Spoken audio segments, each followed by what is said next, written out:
தரிசனம் நேயர்களுக்கு எங்கள் அன்பார்ந்த நமஸ்காரங்கள். நான் உங்க பத்திரிகையாளர் விஜயானந்த் பேசுகிறேன். இந்த திவ்ய தரிசனம் யூடியூப் சேனல் வாயிலாக இதுவரை நம்ம எண்ணற்ற பதிவுகளை பார்த்து வந்திருக்கிறோம். இன்று நாம் பார்க்கவிருப்பது மிகவும் முக்கியமான பதிவாகும். உங்களுக்கு மிகவும் பயனுள்ள ஒரு பதிவாகும்.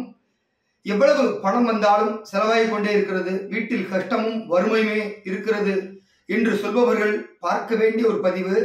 அப்படிப்பட்ட அந்த முக்கியமான விஷ்ணுபதி புண்ணியகால பதிவு குறித்து பார்க்கவிருக்கிறோம். பாருங்கள்.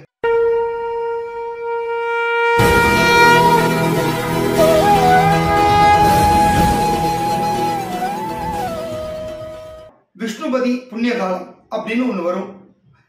அதாவது மாதங்கள் 12 தமிழ் மாதங்கள்ல ஆவணி மாதம், வைகாசி மாதம், கார்த்திகை மாதம், அதன் பிறகு மாசி மாதம், முதல் நாளான இந்த 4 மாதங்களில் முதல் நாளன்று விஷ்ணுபதி புண்ணியகாலம் என்று அழைக்கப்படுகிறது. அப்படிப்பட்ட அந்த விஷ்ணுபதி புண்ணியகாலத்தன்று நாம் சில விஷயங்களை செய்தால் நம் வாழ்க்கையில் உள்ள கஷ்டங்கள் அனைத்தும் நிவர்த்தியாகும், நம்முடைய தொல்லைகள் அகலும், நம்முடைய எதிரிகள் நமக்கான சூழ்ச்சிகளிலிருந்து விடுபட்டு வெற்றியானது கிடைக்கப்பெறும். எனவே அப்படிப்பட்ட அந்த விஷ்ணுபதி புண்ணியகாலமானது இந்த சோபகிருது வருடத்தின் மாசி மாதமான நாளைய தினம், அதாவது பிப்ரவரி 13ஆம் தேதி அன்று வருகிறது. எனவே நாளைய தினம் அந்த விஷ்ணுபதி புண்ணிய காலத்தின் பொழுது பெருமாள் ஆலயங்களுக்கு சென்று அங்குள்ள பெருமாளையும் தாயாரையும் வழிபட்டு 27 முறை ஆலய பிரதட்சணம் செய்துவிட்டு வீட்டிற்கு வர வேண்டும். அப்படி வீட்டிற்கு வரும்பொழுது நீங்கள் அவசியம் கையில் மஞ்சள் பொடியையும் கல் உப்பையும் வாங்கி வர வேண்டும். அதாவது முடிந்தவர்கள் ஆலயத்திற்கு செல்லும் போதே கல் உப்பையும் மஞ்சள் பொடியையும் வாங்கி கொண்டு ஆலயத்திற்கு செல்லவும், நேராக ஆலயத்திற்கு சென்று கருடனை தரிசித்து விட்டு, அவர்தான் பெரிய திருவடி என்று சொல்லப்படுகிறது, பெருமாள் ஆலயத்திற்கு பெருமாளுக்கு நேர் எதிராக பெருமாளை பார்த்து வணங்கியபடி இருப்பார். அனைத்து விஷ்ணு ஆலயங்களிலும் வைஷ்ணவ ஆலயங்களிலும் கொடிமரத்திற்கு முன்பு பெருமாளுக்கு நேர் எதிராக கருடார்வாள் சன்னதி இருக்கும். எனவே கருடனை ஒரு கணம் தரிசித்து விட்டு அதன் பிறகு பெருமாளை தரிசிக்க வேண்டும். பெருமாளை தரிசித்து விட்டு பிரகாரம் வலம் வந்து தாயாரை தரிசனம் செய்ய வேண்டும். அதே போல் தாயாரை தரிசித்து விட்டு கொடிமரத்தை தரிசித்து விட்டு 27 முறை அந்த பிரதட்சணமானது செய்ய வேண்டும். ஒவ்வொரு பிரதட்சணம் செய்யும் பொழுதும் ஞாபகத்திற்காக கொடிமரத்தில் ஒரு புஷ்பத்தை வைத்துவிட்டு பிரதட்சணம் செய்யலாம். அப்படியாக 27 முறை நீங்கள் பிரதட்சணம் செய்த பிறகு அந்த 27 புஷ்பமும் கொடிமரத்தில் சமர்ப்பணம் ஆகிவிடும். அப்படியே நமஸ்காரம் செய்துவிட்டு அந்த கொடிமரத்தின் பாதத்தில் நீங்கள் வாங்கி கொண்டு சென்றுள்ள உப்பையும் கல் உப்பையும் மஞ்சள் பொடியையும் வைத்துவிட்டு பெருமாளை மனமுருகி வேண்டிவிட்டு வீட்டிற்கு வர வேண்டும்.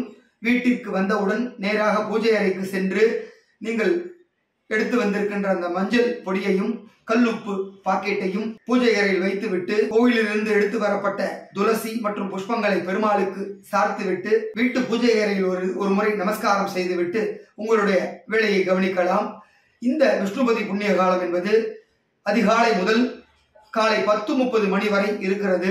எனவே அதிகாலை 4 மணிக்கு கூட ஆலயத்திற்கு செல்லலாம். ஆனால் உங்கள் பகுதியில் உள்ள ஆலயம் எப்பொழுது திறக்கும் என்பது அந்த நேரத்தை நீங்கள் தெரிந்து கொண்டு வைத்திருக்க வேண்டும். எனவே பொதுவாக ஆலயங்கள் 5 மணி முதல் 6 மணிக்குள் திறக்கப்பட்டுவிடும். எனவே அந்த நேரத்தில் நீங்கள் ஆலயத்திற்கு சென்று பெருமாளை தரிசனம் செய்துவிட்டு நாம் குறிப்பிட்ட அந்த சில விஷயங்களை செய்தால் உங்களுக்கு வாழ்வில் செல்வ செழிப்பு என்பது அமோகமாக இருக்கும். இதுவரை இருந்து வந்த கஷ்டங்கள் அனைத்தும் விலகிவிடும்.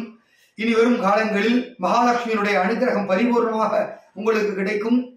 கடன் தொல்லையிலிருந்து விடுபடலாம். உங்களிடமிருந்து கடன் வாங்கியவர்கள், இதுவரை கொடுக்காமல் இழுத்தடித்தவர்கள், இனி வரும் காலங்களில் அவர்களே தேடி வந்து உங்களுக்கு அந்த கடனை கொடுப்பார்கள். அப்படியாக இந்த விஷ்ணுபதி புண்ணிய காலத்தில் அவ்வளவு ஒரு நன்மைகள் இருக்கிறது. விஷ்ணு என்றாலே கொடுப்பவர். அப்பேற்பட்ட அந்த மகாவிஷ்ணுவுக்கு வருடத்தின் 4 நாட்கள் முக்கியமாக சொல்லப்பட்டிருக்கிறது. அந்த விஷ்ணுபதி புண்ணிய காலமானது வைகாசி 1ஆம் தேதி, ஆவணி 1ஆம் தேதி, கார்த்திகை 1ஆம் தேதி. எனவே இந்த 3 நாட்கள் ஏற்கனவே முடிந்து விட்டதால் வரவிருப்பது மாசி 1ஆம் தேதி. அந்த மாசி 1 நாளைய தினம் செவ்வாய்க்கிழமை பிப்ரவரி 13ஆம் தேதி வருகிறது. எனவே அன்றைய தினத்தை தவறவிடாமல் நீங்கள் அந்த விஷ்ணுபதி புண்ணியகால சிறப்பு பூஜையை செய்ய வேண்டும். இந்த பூஜையை செய்வதனால் உங்கள் வீட்டில் மகாலட்சுமி அனுகிரகம் கிடைக்கப்பெற்று செல்வ செழிப்போடு இருப்பீர்கள்.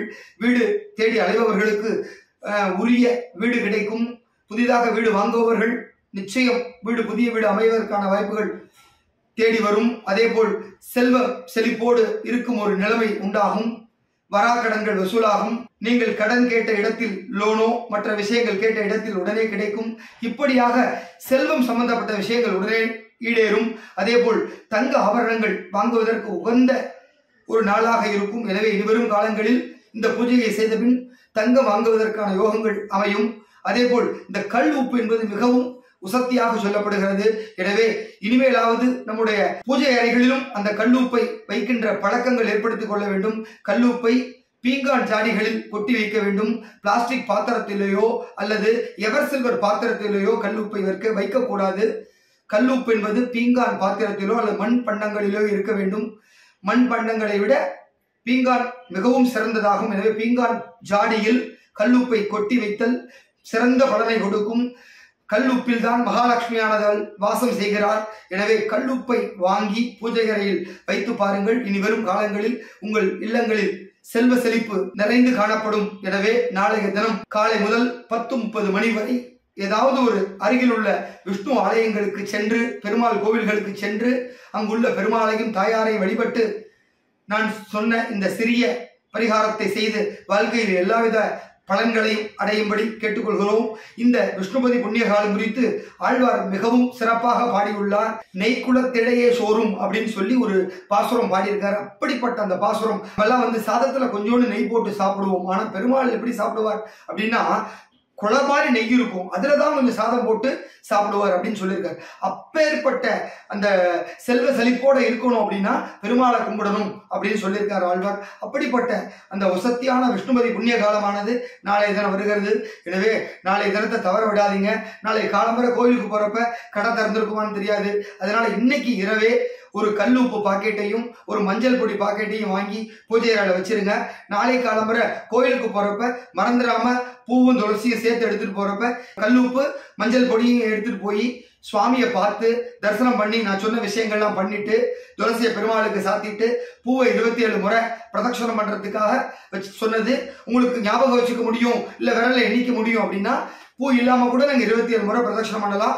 ஆனால் கருடரையும் சேர்த்து 27 முறை கொடிமரத்தை சுத்தி பிரதட்சணம் பண்ணணும். அப்படி பண்ணிட்டு பாருங்க, உங்களுக்கு ஒரு புது வாழ்க்கை அமையும். எனவே நாளைய தினம் எல்லாரும் இந்த விஷ்ணுபதி புண்ணியகால பூஜையை பண்ணி வாழ்க்கையில் எல்லா செல்வ செழிப்பும் அடையணும்னு கேட்டுக்கிறேன். உங்களிடமிருந்து வணக்கம் விடைபெறுவது உங்கள் விஜயானந்த். நன்றி, வணக்கம்.